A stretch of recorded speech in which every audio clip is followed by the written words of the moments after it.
Shalom, welcome to the Jewish View. My name is Rabbi Nachman Simon with the Chabad House of Delmar, together with my co-host Mark Hornage of Statewide News Service, jbiztechphilly.com, and now columnist for the Jewish Press. Yep, I have a column called Albany Beat, which talks about how the government relates to the Jewish community, or doesn't, as the case may be. And speaking of the state government, and how we have a very special guest with us today, Richard Berkley. Yes. And he's the new executive director, newly appointed for the New York's utility project. Yes. So I always knew PULP, the Public Utility Law Project. This is an initiative of that. Yeah, and let me explain a little bit. We actually did a study end of last year, and it was what we call a brand recognition study. And we found out that among people who were stakeholders or insiders, so energy companies, regulators, folks in the government, people who know what's going on in the energy industry, with tremendous brand recognition for the Public Utility Law Project. But the people who are the ultimate beneficiaries of our mission and our activity didn't know who we were. And so our consultant came in and said, well, you should probably change your name and see if you can find something that people have more recognition around. And so we are trying out on our website New York's Utility Project, an initiative of the Public Utility Law Project. If you ask anyone who's been around this energy business or telecom or water for a long time, you'll find out that they know us as the PULP, or the Public Utility Law Project. Right, so is PULP going away and now you're phasing in New York's utility project, the new name, or how's this? We're still thinking about it. It's something that we're trying to raise our name recognition. And one way was to try and come up with a new name that people were either more in tune with or that, spread around the state more easily. I'm trying to do something a little bit more old-fashioned in back of that too, which is being everywhere. And so we have restarted a program of training people in utility customer rights that we haven't done for some time. Right. And that means, for example, a month ago I was up in Syracuse, training Central New York Legal Services. Last week I was down in New York City working with not-for-profit groups in Central Brooklyn. Over the next couple months I'll be in the Bronx, I'll be in Queens. I actually have a trip hopefully coming up in a couple months to Borough Park, because there's a big problem with affordability down there. Yeah, just what are the rights? I mean, you get electricity or your utilities and you pay it. I mean, maybe I don't know else, like you just pay what is given to you. Here's your bill. You don't like it, they'll turn it off. Much more complicated than that. All right, so that's what I'm asking. It's the modern era. It's always more complicated than that. So you may have been one of the fortunate few who didn't get behind on your utility bill during the polar vortex winter and in the couple of months afterwards. So we're talking about basically January through June of 2014.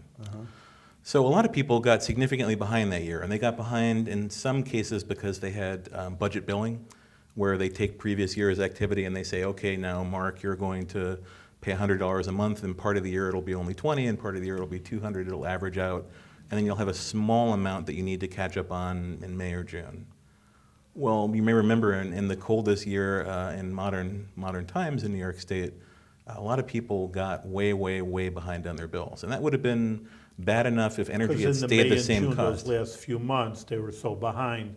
That when they came time to true up, they got a surprise. And not only that, but the year later, when they had to recalculate the budget, they looked at the higher month of usage from a year before with the polar vortex. So then 2015 became a spike. And it wasn't until like the middle of 2015 that they recalculated and got back to real normalcy. Exactly. So not only did we have an extremely cold winter in 2014, we also had an unusual spike in the cost of energy. And so down in New York City, Con Edison, which gets a lot of bad press all the time because they're big, they were averaging something like a 70% increase in the cost of energy during the winter. In the Niagara Mohawk region and in Central Hudson, you were looking at between 100, National Grid, I always forget. You were looking at anywhere from 100% increase to as much as 300, 400, 500% increase in the cost of energy. So there were literally people who were thousands of dollars behind on their energy bill when it came time to true up at the end of the cold weather through no fault of their own.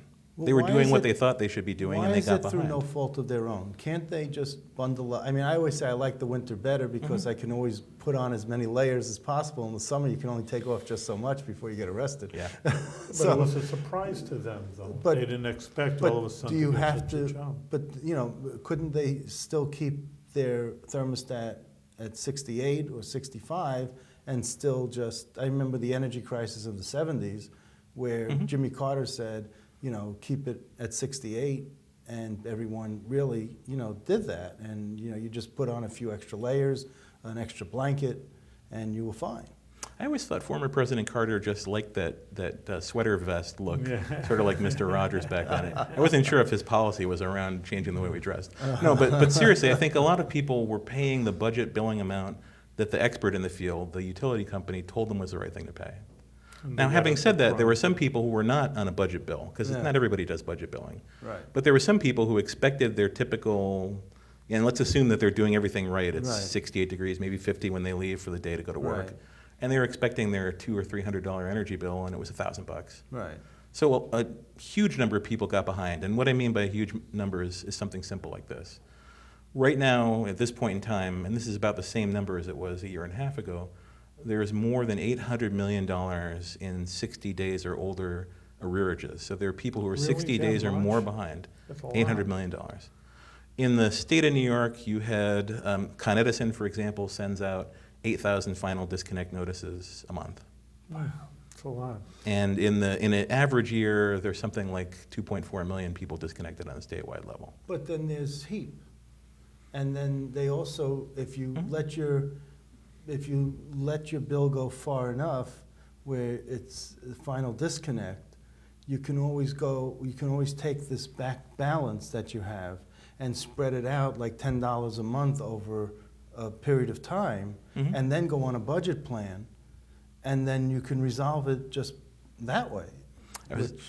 Let me thank you for asking that question, because I would have had to plant it otherwise. So, and this is where the issue of utility consumer rights comes in. So there's something called the Home Energy Fair Practices Act, otherwise known as HEFPA, and that was actually drafted about a little more than 30 years ago by my organization, by the Public Utility Law Project. And what HEFPA is we call it the Utility Consumers Bill of Rights, and it surrounds the energy utility business. So there are a whole bunch of rights that you have when it comes to such things as getting behind on your bills. For example, you have a right to get what's called a deferred payment agreement, which you just brought up. That's right. You have a right to get it in writing. That's right. Now, from time to time, and we won't name any utility names, but it is said that there are folks who answer the phones at the utilities when you call them up and say, I'm behind. And they act as if you don't have a right to have a deferred payment agreement. So they will act as if they're doing you a favor, and they'll say, you're behind, pay the whole thing if you want your service. Well, as you just said, you have a right, first of all, to say, I can only afford this much, and by the way, this is how much I can afford going forward to pay my arrearage. And there are a number of times that people will come in and we'll either hear about it indirectly through a community-based organization or legal services agency working with folks, or we'll hear it directly. And they'll say to us, that was never offered to us. And so we'll say, let's get on the phone with the energy utility then and talk to them. And they will generally offer a verbal deferred payment agreement, which, as we know, verbal contracts disappear as soon as you hang up the phone. Again, I'm not imputing any kind of misbehavior to the energy utility. That has been my experience, so let's put it that way. Okay. So we tell people, make sure eyes. that you get it in writing, always, because you have a legal right to have it in writing. Okay. And I think as if you it say, says it on your bill, it's in writing. Then and with the deferred payment. Well, no, you get a separate agreement. Right, but I'm saying when you see it on your bill, you get it in writing as the deferred payment, $10 a month, whatever. That wouldn't work in court. No. No. Okay.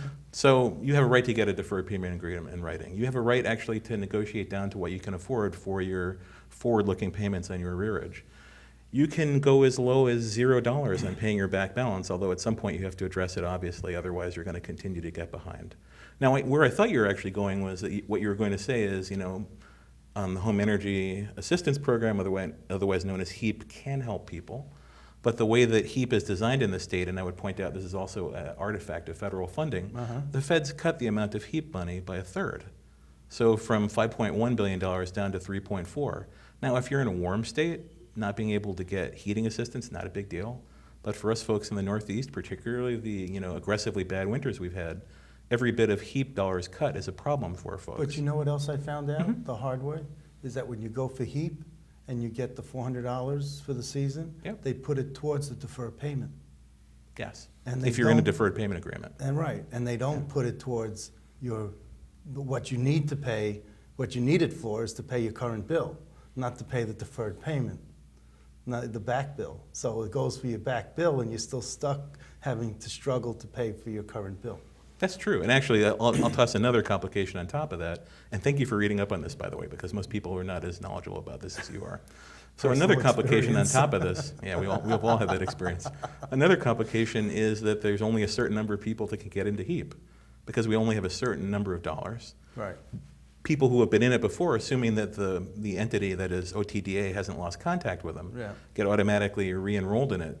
But for people who are, and this is one of these things that you learn as you work more and more with low-income communities, which is that, there but for the grace of God. There are plenty of people who are going along perfectly fine, one catastrophic event in their life, and suddenly they've tipped down into a place where they have a problem financially. Yeah. And those are not people who are already in the HEAP registry.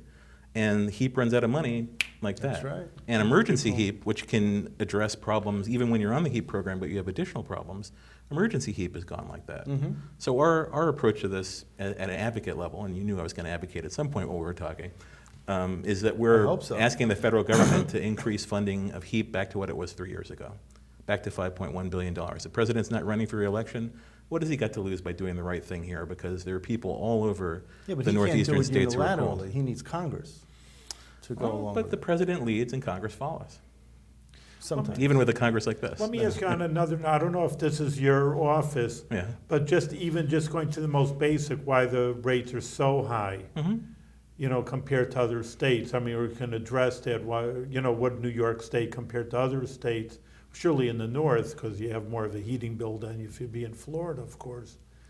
But just can anything be done about the high level of utility rates? Or maybe that's not your... Well, no, and actually we get involved, and so we do a bunch of things at the Public Utility Law Project. One of them is we get involved in what are called rate proceedings, which is where the utilities come forward and they say, Governor, people of the state of New York, we're going to increase our bills by this much in the coming year, and this is why. And so the process of creating a new rate is one that involves a great deal of algebra, which is that thing that we were all told we'd never need again after we got out of grade school. Well, if you're in the area of rates and utilities, you do a lot of algebra, actually. So Con Ed will, and let's separate off Con Ed to one side. Con Ed will tell you that they're more expensive, first because they're the most reliable utility in the world. Second, they operate in one of the most... How do you feel? I mean, you're going to Con argue Ed with is that or extremely not? reliable, but could they be more reliable? Yes. Are we willing to pay for it? I don't know. Okay. And you can't. It's hard to blame Con Ed for Superstorm Sandy, for example. That's right. They planned for a 100-year storm. They got a 150-year storm. Right. Now the fact that we get a 100-year storm pretty much years. every year and a half now. We've had 3 of them in the last 5 years. That means Con Ed has to rethink. And in fact, with the help of the governor and his folks, they have been sort That's of right. replanning.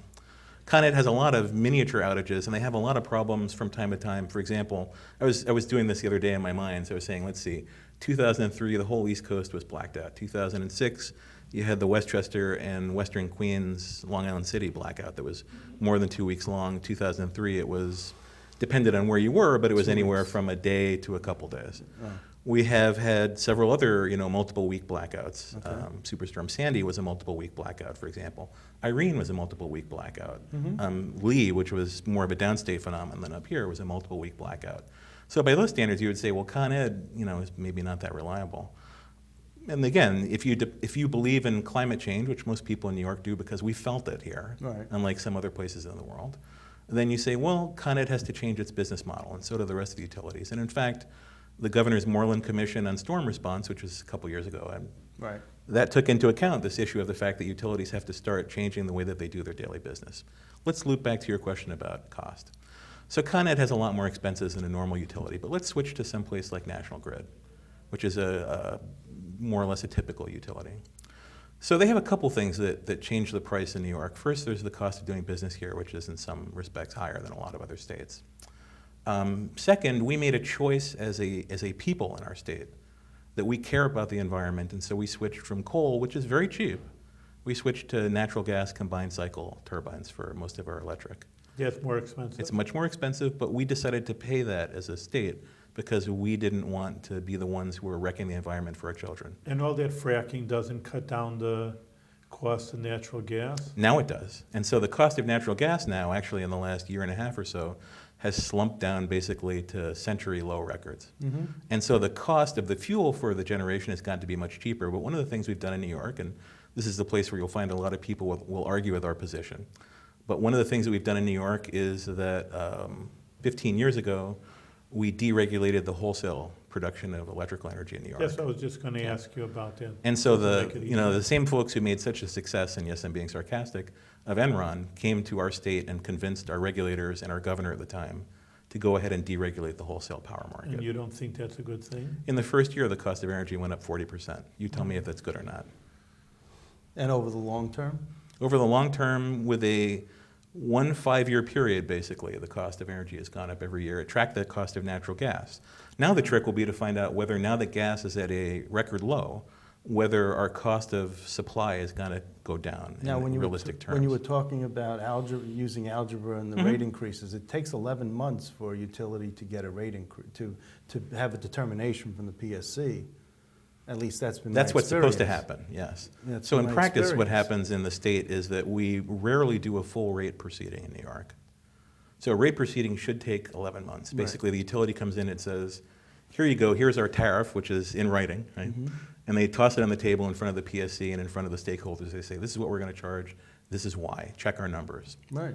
The PSC immediately freezes the application of that new rate, Mm-hmm. and they open up a rate proceeding, which is designed to take 11 months, during which time the various state entities that are involved, the Department of Public Service, the Attorney General's office used to do this. Including yourself? And including us. Right. We go in there and we take a look and we sift through all the data, we ask questions, and in the end we say, well, National Grid asked for a 10% increase, you're the Department of Public Service, you say they only get a 5% increase, and we look at the numbers, we say, well, maybe 4. And then we sort of fight it out, and then at the end of the 11 months, 6%. you get to some kind of a settlement, and then it's ordered into existence by the Public Service Commission, the commissioners. What's happened, and particularly this happened last year, so it's a very good time to see this, is that pretty much every major rate case that came forward has settled, and settled very quickly. And so they have been extending the previous rate year. Let's pick an example. So like New York State Electric and Gas and RG&E are the same company, owned in common Rochester by Gas and Iberdrola. Electric. Yes, I'm sorry. Okay. Rochester Gas and Electric, Electric and New York right. State Electric and Gas. Forgive me. So they're owned in common by Iberdrola, and they are asking for a new rate, but they haven't come in for a rate proceeding, which by law they're supposed to come in every year. They haven't come in since 2009. So 6 years they haven't had a rate proceeding. We advocate annual rate proceedings for a couple reasons. Now the utilities will say that's more expensive and it's going to add to the cost of energy. We say it's more transparent. Really? It gives you a chance to look at where the money is being spent and how. And by the way, occasionally, and I'll reference a National Grid proceeding from a few years ago, after the merger, it turned out that they were spending money on things that they're not allowed to spend it on. For example, bringing over polo ponies and Yeah. all kinds of nonsense, and it was in the newspapers and whatnot. So the discipline of an annual rate proceeding, which you very correctly point out is what's supposed to happen, is what gives the public, us, a chance to go take a look and see that our utility is behaving well, and that it's not charging things to us that it shouldn't be charging. But it also gives us a chance to hold down the prices. But when the utility doesn't come in Yeah. for a proceeding, doesn't the Public Service Commission be proactive and they put out a letter to the utility that says, you need to come in for a rate proceeding and we need to check your, what you're doing, even if you want to keep it at the same rate and you don't want an increase, we still need to see that you have this, that everything jives, everything adds up? Can't they? You would think that happens. But that's the Public Service Commission. I mean, Actually, what the shouldn't- Public Service Commission does is it gives essentially cash incentives to the utilities not to come back in. well, so who utilities allows get them to extra- do that? Who allows them to do that? The state legislature allows them to do that, right? The legislature could take action to reform the way that the Public Service Commission acts. And, No, but and as who- you know, because you've studied my background, I used to be the counsel to Assemblyman Richard Brodsky, Right. formerly from Westchester. Now I guess he's the Assemblyman without portfolio from the New York Times. But Richard was extremely active in the area of rate proceedings. I learned a tremendous amount from him. And you were And one of the also- things that we did is that we told the PSC that they had to bring in the utilities every year. And that was a multi-year battle. And eventually, by the time that Richard was getting ready, I'm trying to think, his last campaign, Uh-huh. we had gotten the PSC back to the point where they brought in the utilities every year. Now, the Public Service Commission will tell you that bringing in the utilities every year, as they should be coming in, is more expensive, it's more difficult for the utility, you end up charging more cost of rate proceedings to the public. We have always argued, when I was Richard and when I was with the New York State Senate, and then now Right, at the Public Utility Law Project, we agree that the cost of transparency is a cost that should be borne by the people. Okay. And when we are looking at how the utility is behaving, if we find that it's misbehaving, those are the costs that should be borne by the shareholders of the utility. What kind of cost is it compared to what Con Ed, all these utilities? Just to get a few lawyers or a few auditors to figure out what their rates are? It must be minuscule compared. I mean, what's the argument? I know, because they're It's a already good on question. staff. So, for example, in the case of in the case of Long Island Power Authority, they charged $4 million for the attorneys for the rate proceeding that's going on right now. In the case of Should New York be an State attorney, Electric Mark, Gas. that's the trouble over here. Well, I'm an attorney, and I'm not getting a piece of that. So, no, but in the NYSEG RG&E case, which is going on right now, it's $4 million a year, basically. I'm sorry, $4 million a separate company, so $8 million for attorneys in that case. Those costs, if they're found Yeah, to be that's a lot of reasonable, money. Yeah, but are all borne by the ratepayers. Yes, but spread out, that's minuscule in terms of that's pennies when you spread it out over each ratepayer. I mean, it's still pennies. While that is true, I think if you asked any ratepayer in the street, I don't think. how much do you want it to go up? if it's Every penny- time it goes up, they get unhappy. And for good reason. We're too expensive in New York. And I think to come back to your question that opened this all up, and I'm sorry, it was your question, Rabbi, there are a couple things that make New York more expensive. First, it's a very expensive place to do business. Second, we have this interest at a state level and at a level of all of us individuals. We want our power to be cleaner, and we've been willing to pay for it in the past. The third thing is that we allowed a deregulation to occur. New York is the only state where the deregulation was not done with the action of the legislature. It was done by the Public Service Commission, acting on its own. Uh-huh. And that has, and again, this is a personal position, an Right. organizational position, it's raised the cost of our energy a great Okay. deal. I remember the And it's day- taken out of our control. I remember the days when the commissioner, the Public Service Commissioner included two commissioners, Rosemary Pooler and Ann Mead. I don't know if you remember them. No, You're no, too I don't. young for that. Thank you for saying that. But I just wanted to, and they were dogged on, Ann Mead was from Long Island, Mhm. Rosemary Pooler was from Syracuse, and they were dogged on having these utilities come in every year. And do we just have a wimpier Public Service Commission? Do we have a Public Service Commission that's more politically correct? I mean, how do we get, obviously the state Senate confirms these Public Service Commissioners. How come during the proceedings we don't press them on what your concerns are? And you worked for the Senate, you worked for Senator Parker. It did, yes. And he was the ranking chair of the Energy Committee. Yep. And in our time, I'm trying to think if we had anyone that came in for the PSC while I was working for the Senate Energy Committee. But even if we had, Yeah. I don't remember, to be honest. You'd have to go back and look. But typically speaking, for example, Gary Brown came in. I'm trying to think when I was working for Richard Brodsky. Right. He came in, he was asked some fairly difficult questions by, I'm trying to think of who was the head of the Senate Energy Committee. It was Republican, pretty sure it was Jim Seward? Wright, Senator Wright, or it was either Senator Wright or Right. it was, so it was Senator from Wright. Watertown. So they asked yeah. a couple of difficult questions, but in the end, the reason that administrative agencies exist is that the legislature can't be an expert in everything. Right. And to some extent, you have to be willing to rely upon the expertise of the experts.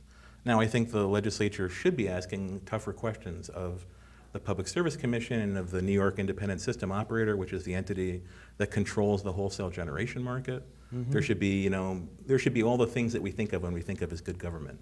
There should be oversight hearings, there should be corrective legislation, there should be tougher confirmation hearings. And all those things happen from time to time, but this is a multi-year effort. These things are very hard to turn around when you get enough momentum going in the direction we've been going. It takes a lot of work to turn us around to where we think we want to be. Let me ask you another question. You mentioned about coal, you mentioned about other types of energy. Again, we have some of the best nuclear plants in the country here. What about nuclear? I mean, what's your firm's position on nuclear? Should we be, expanding that, or, that's cheap energy.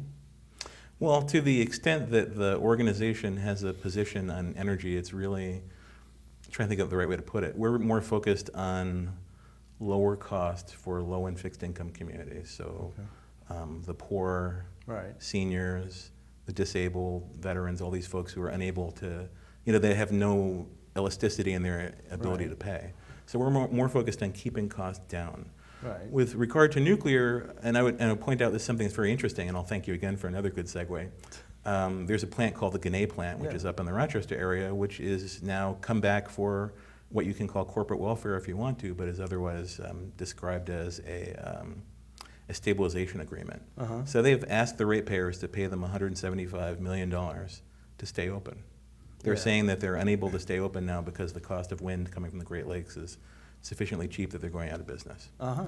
And there are other nuclear plants in the state. Some are opposing that proceeding, some are Right. supporting it because they may be headed in that direction.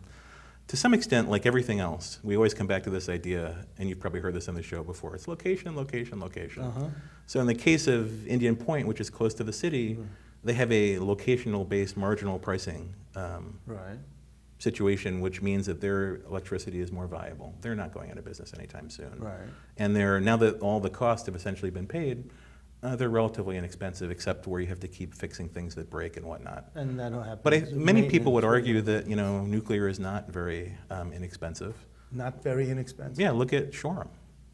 Long Well- Island is still struggling to get out from under Shoreham. There are many other parts of the country where nukes went tremendously over budget. Well, what Now about the- Syracuse? Up in Syracuse, we got 9 Mile, And 9 Mile is producing relatively inexpensive power, although it's in part hard to tell because of the way that the auctions work remember that we have a deregulated wholesale market. So they get paid some number which may or may not be significantly All right. disproportional to what it costs. What about solar? I mean, is there a push to increase solar? There's a tremendous push at the state level to increase solar. We have an organizational problem with the way that solar is being incentivized in the state. So right now, the subsidies for solar, because there are a tremendous number of subsidies, they go primarily to benefit the upper class and the upper middle class. That's what I heard. And so the poor end up paying for that. That's To the extent that the governor has been turning that around, and so the way that his policies are working through NYSERDA, through the PSC, through the Clean Energy Fund and things like that, are turning around the way that this is being subsidized. But still, right now, you have a tax credit, which is of no use to low-income households, but very useful to higher-income households. You have the net metering, which, again, you have to first have, net metering is selling excess power from the installation on a house at retail price, not at wholesale price or avoided cost price. So that's a subsidy too, and you have a number of other subsidies from NYSERDA and other parts of the state's energy apparatus. So ask me that question again in a year if we've been able to be successful in getting the subsidies to change so that they actually benefit the poor. What about fracking? I mean, I guess it's a dead issue now, but did you take a position? I mean, they say that if there be New York State, it would bring down rates for natural gas. Well, let me ask you a very simple question, which is, when do you want to invest in bringing a new product to market? At the point when you can sell it for the lowest it's been in 100 years? Or at a part where you want to actually make money? We get all the benefits of low-cost frack gas from Pennsylvania and other states, and we didn't have to screw up our environment to do it. okay. So Two of our largest cities in the state have above-ground water. Do you really want to take a chance at screwing up New York City's water and Syracuse's water? Of course not. So we really don't need to. There may Have come a fracking. time when people will be able to make an argument that fracking can be done safely, but as a personal opinion, not as an organizational opinion. Until you can tell me that it is done safely, 100% safely, why do it? What about you not using the water to go down? And so it's not called hydro fracking, but it's, they have this other. Yeah, there's another process which is some kind of a gel. Right. Do you know what's in it? What? I have no idea. Tell me. That's the problem. Oh. So we don't know what's in the water and all the chemicals I'm in sure fracking. someone knows what's in the gel. Well, then they should tell us Yeah, they didn't and let tell us you. make a Have you scientific asked? analysis. Have you asked? Have you found No, out? but I will Have now. you done research? Okay. But in the case, to go back to fracking, many people asked, and the fracking company said, Right, that's I proprietary. No, I understand Yeah. with the hydrofracking, they said it's proprietary, but with this gel, I don't think it's proprietary. I think they're more willing Honestly, to. I'm with you. It's new enough on the scene that it's hard to know what that argument is going to look like. Okay. Now, we have 18,000 traditional natural gas wells in New York State. Most people don't know that, but they're all over the southern tier in western New York. And those are operated in a fairly responsible and clean manner. Okay. It's just hydrofracking is, sort of playing on the edge. Get a little bit more out of a non-producing well, and if someone else has to pay the cost of the cleanup, oh well. Well, in New York, we don't want to pay the cost of Well, you someone know else's what? cleanup. I'm going to get into trouble for saying this, but I always said they should try the hydrofracking in Tioga County, Yeah. because if that county went away, no one would notice. Yeah, so nice. Mark, let's leave it on a good note over here. We're out of time, and just want to thank you for coming and doing good work for Thank the you. people of New York State. And we will ask you to come back in a year and see the progress that has been made for the Well, thank you, and I utilities. want to talk about Borough Park the next time, too. Yes. All right. we- If it's okay with you guys. Yes, Beautiful. we'll get to that next time.